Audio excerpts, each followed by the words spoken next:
Welcome to my new blog. તો આજે હું તમને મૈસૂર મસાલા ઢોસા દેખાડવાની છું, અલગથી ભાજી કરીને.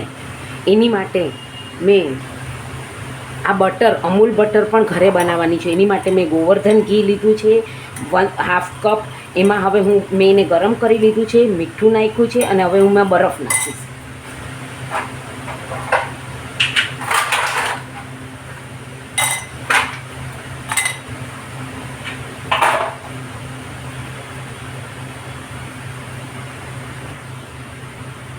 આ ઘીને હું એક સરખું હલાવીશ. આને મેં 5 મિનિટ માટે ગેસ ઉપર ગરમ કરી લીધું છે ને એમાં મીઠું નાખ્યું છે. અને ગોવર્ધન ઘી લેવાથી આપણું બટર નેચરલ જ યલો બનશે. એમાં હળદર કે કાંઈ પણ નાખવાની જરૂર નહીં પડે. ને આપણે આનાથી જ મૈસૂર મસાલા ઢોસા બનાવશું. આપણું બટર તૈયાર છે, ઇન્સ્ટન્ટ બટર, જે મેં 5 જ મિનિટમાં થઈ ગયું છે. હવે હું આ બટરથી જ બટરને ઢોસામાં ઉપયોગ કરીશ. અને હું આમાંથી બરફ કાઢી નાખીશ અને હું તમને બધા ફૂલ માપ સાથે મૈસૂર મસાલા ઢોસા બતાડીશ. તો આપણું બટર તૈયાર છે.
અડદની દાળ નાખીશ.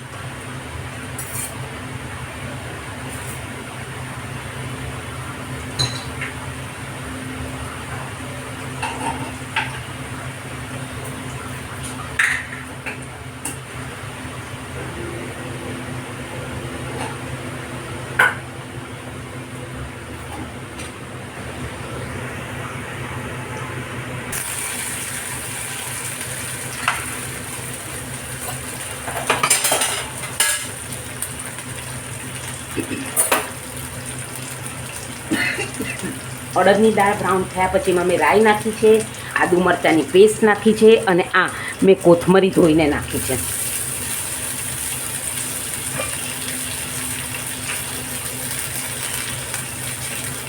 અને મેં 5 કપ જેટલું એમાં પાણી નાખ્યું છે.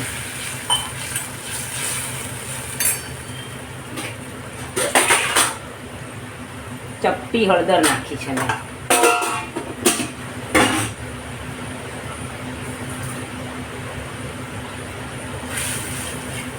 હવે આ બટેટા નાખી દઉં છું હું એમાં.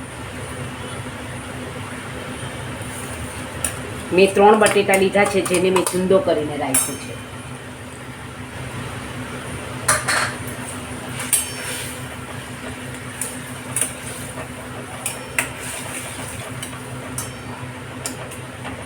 આ સ્મેશ મેં આલુ નાખ્યા છે આમાં.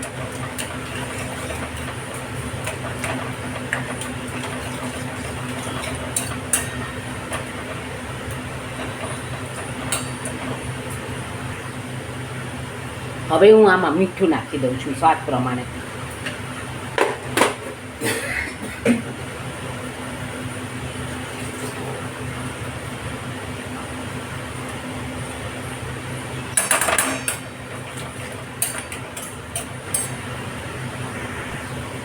આપણી આ મૈસૂર મસાલાની ભાજી રેડી છે. હવે હું એને એક બાઉલમાં કાઢી લઈશ. અહીં લોટી ગરમ કરવા મૂકી દીધી છે. આ કેપ્સિકમ છે, આ ચીઝ છે, આ પાઉંભાજીનો મસાલો છે, આ મરચું છે, આ ટમાટર છે, આ મીઠું છે, અહીંયા આગળ આ બટર છે જે આપણે ઘરે બનાવેલું છે, અને આ કોથમરી છે. આ મેં રાતે જે અડદની દાળ, ચણાની દાળ અને ચોખા જે મેં આમાં હું ઇન્ગ્રીડિયન્ટ્સમાં લખીશ અને મેં દેખાડેલા છે એ પ્રમાણે રાતે પલાળી દીધેલા અને સવારે વાટી લીધા. લગભગ 7-1 વાગે મેં વાટી લીધા છે અને અત્યારે હું સાંજના આ ઢોસા કરું છું. આ યલોઇશ પણ કડક થશે ખાવામાં. આને સૌપ્રથમ હું થોડો કડક થવા દઈશ અને પછી બધો ભાજીનો મસાલો કરીશ. આને મેં આપણે ઘરે બનાવેલા બટરનો જ ઉપયોગ કર્યો છે.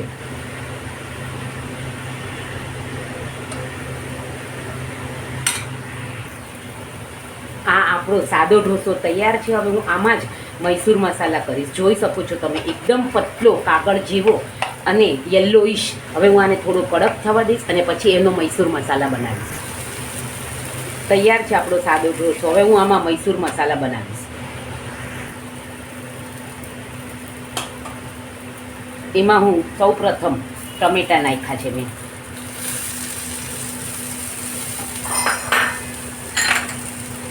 પછી મેં કેપ્સિકમ નાખ્યા છે. પછી એમાં સ્વાદ પ્રમાણે મીઠું નાખ્યું છે.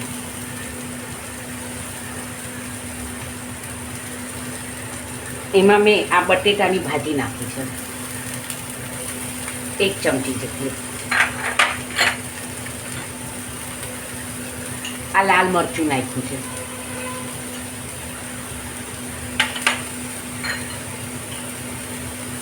આ પાઉંભાજીનો ગરમ મસાલો નાખ્યો છે. આ આપણો પાઉંભાજીનો મસાલો અને અંદરનું જે મૈસૂર ભાજી છે એ તૈયાર છે. હું જરાક વાર એને બટર વ્યવસ્થિત નાખીને ચડવા દઈશ. મેં એમાં બટર નાખી દીધું છે. હવે હું એને એકદમ સ્મૂથ થવા દઈશ અને પછી ભાજી અલગ અને ઢોસો અલગ કરીને પીરસીશ. ઢાંકણ ઢાંકી અને મેં અંદરની ભાજીને એક રસ થાય એની માટે 2 મિનિટ માટે હું ચડવા દઈશ. આ 2 મિનિટ થયા પછી એક રસ થઈ ગયો છે. એમાંથી ભાજી અલગ કરીશ ને ઢોસો અલગ કરીશ. તો આપણો આ મૈસૂર મસાલા સેમ બાર જેવો યલોઇશ કલર આવ્યો છે અને એમાં મેં ઉપરથી ચીઝથી ગાર્નિશિંગ કર્યું છે. આપણો આ મૈસૂર મસાલા રેડી છે. તમે આમાં ઘરે જ બહુ વેરાયટીમાં ઢોસા બનાવી શકો છો. આમાં પીઝા ઢોસા પણ થાય છે. હું તમને એની પણ હવે નેક્સ્ટ ટાઈમથી રેસીપી આપીશ. પીઝા ઢોસા પણ થાય છે, ચીલી ઢોસા પણ થાય છે. અને આ મેં સાદો ઢોસો કરવા મૂક્યો છે વિથ હોમમેડ બટર.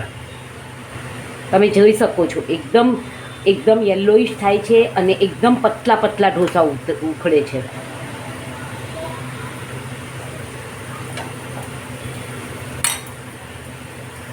અને આ ખાલી સાદો ચીઝ ઢોસા ખાવાય તો પણ આમાં મેં બટર નાખ્યું છે. આપણે ચીઝ ખમણીને નાખવાની. ઢોસો કડક થઈ ગયા પછી મેં મીડિયમ ગેસ પર કર્યું છે અને એમાં પાઉંભાજીનો મસાલો અને કોથમીર વડે, અને જો ખાલી આપણે મૈસૂર અને ખાલી આ ભાજીનો મસાલો ખાવો છે, આપણે કહીએ છીએ આલુ ભાજી, આપણે જે મસાલા ઢોસા ખાઈએ છીએ એમાં જો ખાલી મસાલો ઢોસો ખાવો છે તો તેનો ઉપયોગ આ મસાલા ઢોસાનું પૂરણ બટરથી ખાલી કરીને આપણે એને મસાલા ઢોસા તૈયાર કરી શકીએ છીએ. આપણો સાદો ઢોસો તૈયાર છે. તમે જોઈ શકો છો સાવ જ ઓલું થઈ ગયું, પરંતુ હું આને કડક થવા દઈશ.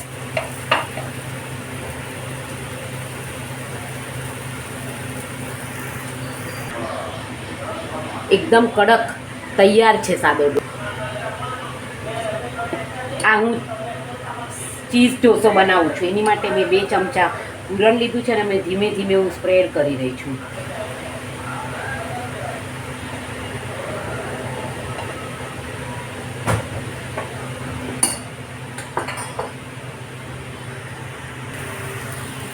પતલા ખાખરા જેવા ઢોસા બને છે.